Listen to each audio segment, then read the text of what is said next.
Welcome back to நாத்தனார் kitchen. இன்றைக்கி காரசாரமான ரொம்பவே டேஸ்டியான காடை பிரட்டல் தான் பண்ண போகிறோம். அதுக்கு முன்னாடி ஃபஸ்ட் டைம் நம்மளோட சேனலை பார்க்குறவங்க சப்ஸ்கிரைப் பண்ணிக்கோங்க. பக்கத்தில் உள்ள பெல் ஐக்கானை கிளிக் பண்ணுங்கள். ஆல் ஆப்ஷன் பட்டனையும் ப்ரெஸ் பண்ணிக்கோங்க. அப்போ தான் நாம் போடுற வீடியோக்கள் உங்களுக்கு உடனே நோட்டிஃபிகேஷனாக வரும். வீடியோ பிடிச்சிருந்துச்சுன்னா ஒரு லைக் பண்ணுங்கள் ஃப்ரெண்ட்ஸ். வீடியோவை முழுசாக பார்த்துட்டு சப்ஸ்கிரைப் பண்ணுங்கள். வாங்க இப்போ செய்முறையை பார்க்கலாம். இப்போ ஸ்டவ்வில் ஒரு ஃபேன் வச்சுருக்கோம். அது கொஞ்சம் ஹீட் ஆன உடனே தேவையான அளவுக்கு ஆயில் சேர்த்துக்கிறணும். ஆயில் சேர்த்து சூடான உடனே 2 பிரிஞ்சி இலை, ஒரு அரை டீஸ்பூன் அளவு சோம்பு சேர்த்து அது நல்லா பொரியணும். அது நல்லா வாசனை வர அளவுக்கு பொரிஞ்சதுக்கப்புறம் நம்ம வெங்காயம் சேர்த்துக்கிறலாம். இப்போ நல்லா பொரிஞ்சிருச்சு. இது கூட ஒரு 100 கிராம் அளவு வெங்காயம் கட் பண்ணி சேர்த்துருக்கேன். அது கூடயே கருவேப்பிலை கொஞ்சம் சேர்த்து இதை கொஞ்சம் நல்லா வதக்கிக்கிறணும். நல்லா வாசனை வர அளவுக்கு வதக்கிடணும். ரொம்ப ப்ரௌன் கலரெல்லாம் ஆக தேவையில்லை, கண்ணாடி பதம் வந்தால் போதும். இப்போ இஞ்சி பூண்டு பேஸ்ட்டு 2 ஸ்பூன் அளவு இஞ்சி பூண்டு பேஸ்ட்டு சேர்த்துருக்கோம். அதோட பச்சை ஸ்மெல் போகிற அளவுக்கு நல்லா வதக்கிக்கிறணும். நல்லா கொஞ்சம் ப்ரௌன் கலராக வந்துடணும் எண்ணெயிலே வதக்கி. இப்போ நல்லா கொஞ்சம் அந்த பச்சை ஸ்மெல்லாம் போய் நல்லா ஒரு கொஞ்சம் லைட் ப்ரௌன் கலராக வந்துருச்சு. இப்போ இது கூடவே மசாலா பொருட்கள் சேர்த்துக்கலாம். அரை ஸ்பூன் அளவுக்கு மஞ்சள் தூள், ஒரு 2.5 ஸ்பூன் அளவுக்கு தனி மிளகாய் தூள் சேர்த்துக்கிறோம். காரம் உங்களுக்கு எந்த அளவுக்கு தேவையோ அந்த அளவுக்கு சேர்த்துக்கிறலாம். ஒரு 2 ஸ்பூன் அளவு மல்லித்தூள் சேர்த்துக்கிடுவோம்.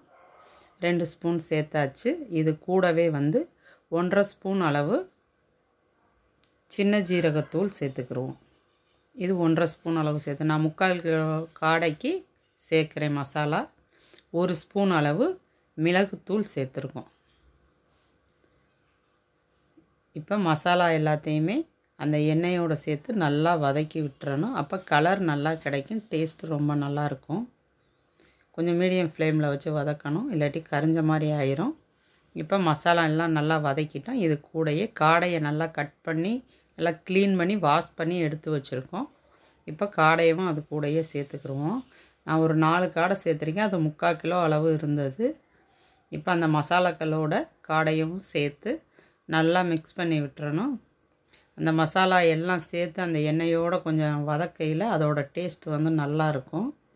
நம்ம பிரட்டல் கொஞ்சம் அது வறுவல் மாதிரி தான் இருக்கும் பிரட்டல். அதனால் இந்த மாதிரி பண்ணையில் டேஸ்ட் ரொம்ப நல்லாயிருக்கும். ஆல்ரெடி நம்ம சேனலில் காடை ரெசிபி நிறையா போட்டிருக்கோம்.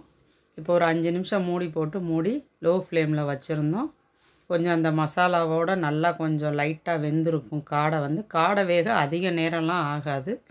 இப்போ ஒரு 5 நிமிஷம் இந்த மசாலா எண்ணெயோடு வேக விட்டாச்சு. இப்போ மூடியை ஓப்பன் பண்ணியாச்சு. இது கூட ஒரு சின்ன சைஸ் தக்காளி, பெரிய சைஸ் தக்காளியாக இருந்துச்சுன்னா அதில் பாதி போட்டால் போதும். சின்ன சைஸாக இருந்தால் 1 போட்டால் போதும். இதுக்கு ரொம்ப தக்காளி தேவையில்லை, போடாமையும் செய்யலாம். இது போட்டால் அந்த புளிப்பு டேஸ்ட்டுக்கு லைட்டாக அதுக்காண்டி சேர்க்குறோம். தக்காளியும் சேர்த்து நல்லா மிக்ஸ் பண்ணி விட்டுட்டு தேவையான அளவு உப்பு சேர்த்துக்கிறோம். நான் கல் உப்பு தான் சேர்க்குறேன். உப்பும் சேர்த்து நல்லா கிண்டி விட்டுட்டு இது கூட அது லைட்டாக மூழ்கிற அளவுக்கு தண்ணி சேர்த்துக்கிறலாம். ஒரு 200 ml மேலே தண்ணி சேர்த்துருக்கேன். இதை நல்லா கிண்டி விட்டுட்டு மூடி ஒரு 10 நிமிஷம் வேக விட்டுறலாம். அது நல்லா வேகட்டும். இப்போ மூடி போட்டாச்சு. ஒரு 10 நிமிஷம் நல்லா வேகட்டும், பார்க்கலாம். இப்போ ஒரு 10 நிமிஷம் ஆயிடுச்சு. இப்போ ஓரளவுக்கு நல்லா வெந்துருச்சு. நம்ம ஊற்றின தண்ணி நல்லா வத்திருச்சு.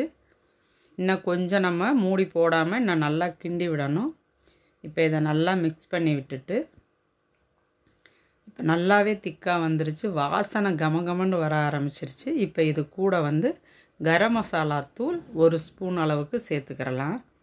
கரம் மசாலா தூள் நம்ம வேறு எந்த ஏலக்காய் பட்டை எதுவும் சேர்க்கலை. கரம் மசாலா தூள் 1 ஸ்பூன் அளவுக்கு அதனால நல்லா சேர்த்துக்கிறலாம். அப்போ வாசனையும் நல்லாயிருக்கும், டேஸ்ட்டு ரொம்பவே நல்லாயிருக்கும். கரம் மசாலாவும் போட்டோன்னே செமையாக இருக்குது. பார்க்கையிலே சாப்பிடணும் போல் தோணும், அந்தளவுக்கு இருக்கும். இப்போ அதையும் சேர்த்து நல்லா மிக்ஸ் பண்ணி விட்டுட்டு இது கூட கொஞ்சம் கொத்தமல்லி தழை சேர்த்துக்கிடுவோம். கொஞ்சம் சேர்த்துக்கிறோம். பிறகு லாஸ்ட்டாகவும் கொஞ்சம் சேர்த்துக்கிறலாம். இப்போ கொஞ்சம் போட்டு மூடி இது ஒரு 5 நிமிஷம் இருக்கட்டும். இப்போ உங்களுக்கு பார்க்கவே தெரியும், நல்லா எண்ணெய் மசாலா எல்லாம் பிரிஞ்சு வந்திருக்கு. செம டேஸ்ட்டாக இருக்கும், வேறு லெவலில் இருக்கும். உங்களுக்கு பார்க்கும்போதே சாப்பிடணும்னு தோணும், அந்த அளவுக்கு இருக்கும். வாசனையும் செமையாக இருக்கும். காடை உடம்புக்கு ரொம்ப ரொம்ப நல்லது. இப்போ தண்ணி ஃபுல்லாக நல்லா வத்திருச்சு. எண்ணெய் நல்லா பிரிஞ்சு வர ஆரம்பிச்சிருச்சு. இப்போ நம்ம இறக்கிடலாம். இப்போ இது மேலே கொஞ்சம் கொத்தமல்லி தழையை தூவியாச்சு.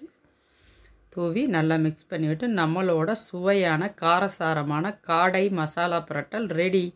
உங்களுக்கு இந்த ரெசிபி பிடிச்சிருந்துச்சுன்னா நீங்களும் ட்ரை பண்ணி பார்த்துட்டு லைக் பண்ணுங்கள், ஷேர் பண்ணுங்கள், உங்களோட கருத்துக்களை கமெண்ட் பாக்ஸில் போஸ்ட் பண்ணுங்கள். தொடர்ந்து நம்ம சேனலுக்கு சப்போர்ட் பண்ணுங்கள். தேங்க்யூ ஃபார் வாட்சிங்.